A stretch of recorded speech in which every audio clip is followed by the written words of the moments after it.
Winterize it.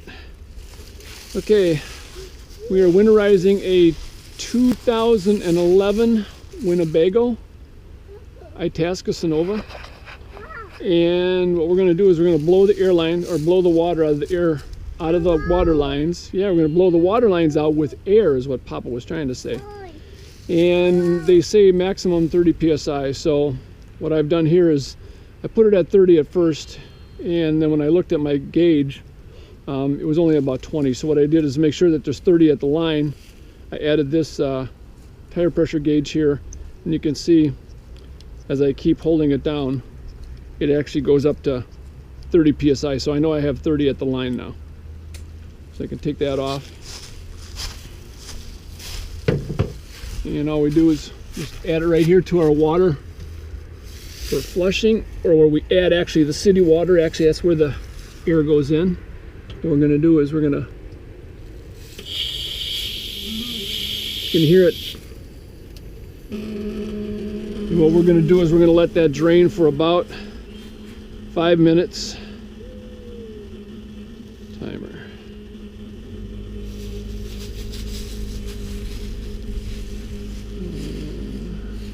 Come on, son.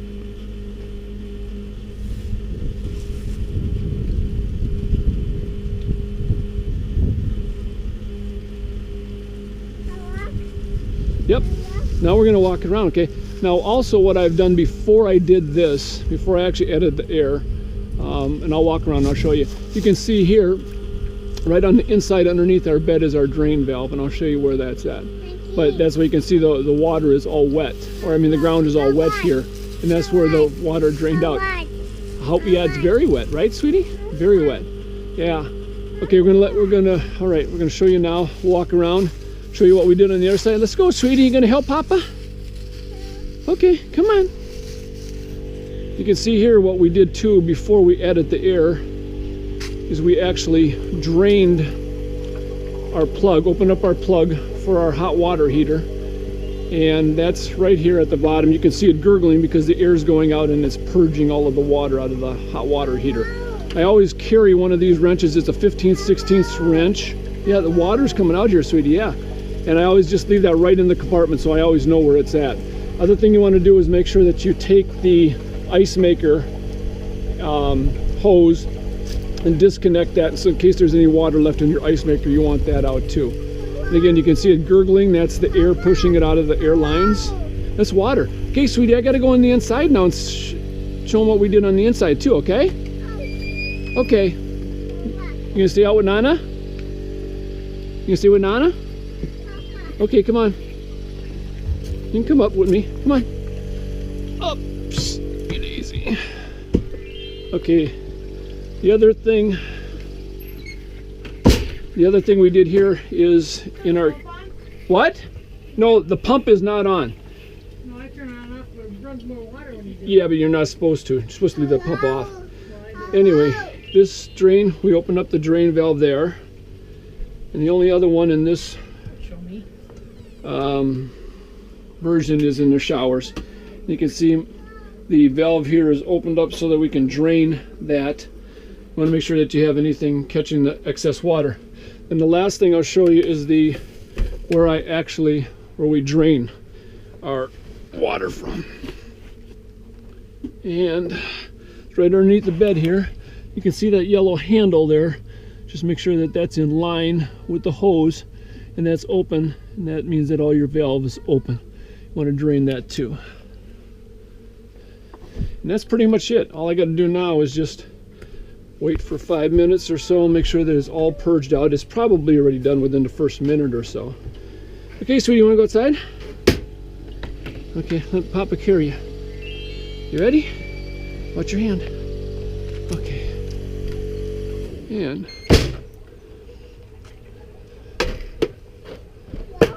And that's pretty much it.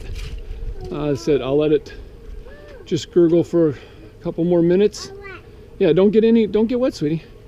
And then that's pretty much it. You can see a little bit of the calcium deposit that comes out when you do flush, which is always also a good reason why to flush.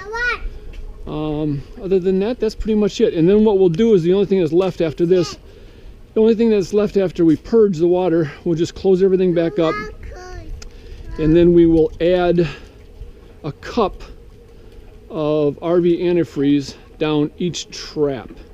And that's the sink drain, the shower drain in the bathroom, and the bathroom sink down into that trap. So basically 3 traps within this model that you want to add to.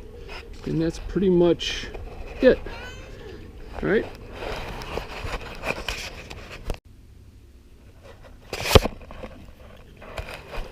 Okay, now we're back to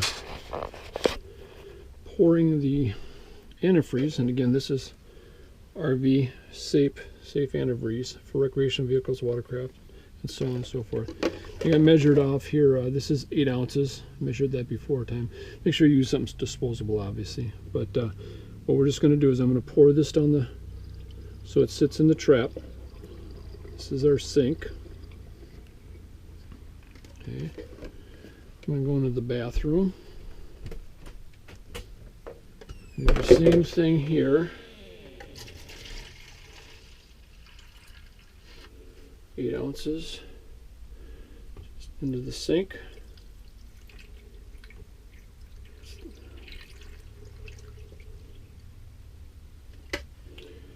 And another 8 ounces into the shower. Again, this model only has 3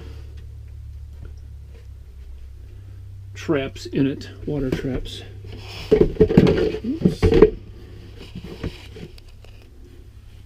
This one we want to be a little bit slower, a little less messy, because you can see we obviously use our shower more for storage than we do for taking showers. Again, today is a very nice day in November 2015, southern Wisconsin. Can't believe how warm it is, but makes it a lot nicer to winterize, so when we get ready to go down south for winter, it'll be nice. Okay, so those are the 3 traps. 1, 2, 3. We can now shut this. We won't turn that on, and we won't add water until we're down south, because I know the cold weather is only a matter of time up here. I'm going to close this. Okay, so we have the 3 traps set. Don't need this anymore. I just want to show you one other thing, what we did outside. Oh yeah, one other thing. Again, we won't turn the pumps on, we won't turn the water heater on, because we don't have any water at all anymore this summer.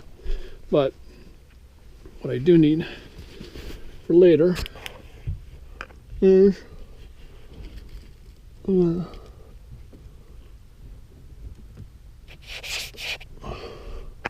can shut the water tank off now. You can see the valve is 90 degrees in there, so we can close that now so we don't forget and we fill up and just end up draining right out.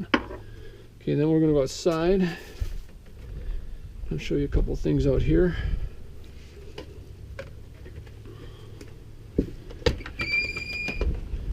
And again, do not turn your water back on, and don't turn your water heater back on.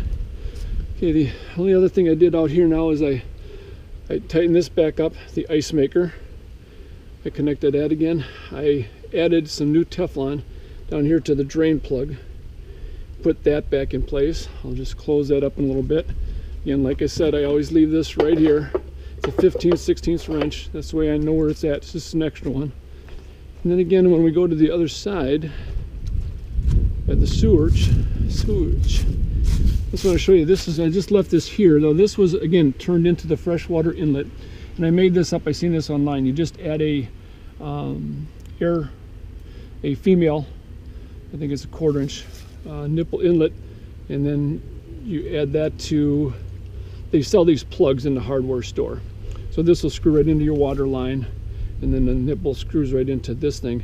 And that's real handy, because that way you don't have to hold it. Now you can sit here and just hold it up against, they make the conventional ones where you can just hold it up in there, like you can see right here.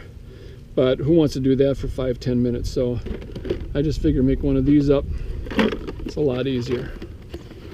And that's pretty much it. Now we're pretty much winterized, and again, we won't use water again until we end up down south where we know it's not going to freeze anymore. We'll be taking off in November 16th in a couple weeks, and I'm sure it could easily get below freezing before we end up taking off. So that's pretty much the winterization we do. Now there's another one where you can actually do it, and it's where the water shut-off line underneath the bed is. There's actually a siphon hose in there too, and what you can do is you can actually suck that RV antifreeze, and I think it takes about a gallon or two, up into the lines where it completely fills all the lines up. So that's another way of winterizing. It's a little bit more extensive. We did that the first year because we bought our RV in October. We didn't take off until the next year, so it stayed all one winter outside. So we actually filled the lines up with RV. But now for this thing, the way that we do it now, we're just going to, we've always just done the air flushing. So we air flush it, and then we put the antifreeze in the traps, and that's pretty much it. That is another accepted method of winterization. So hopefully this helps you if you have, again, even if you don't have a Winnebago like ours, the systems are very similar in a lot of RVs, and there's not a whole lot to it. Really about 5 or 10 minutes work, and you can have it winterized. All right, thanks.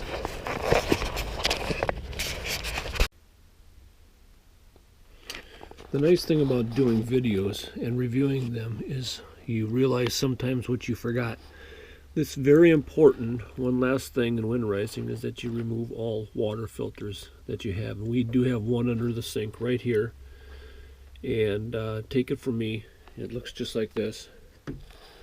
But just unscrew that.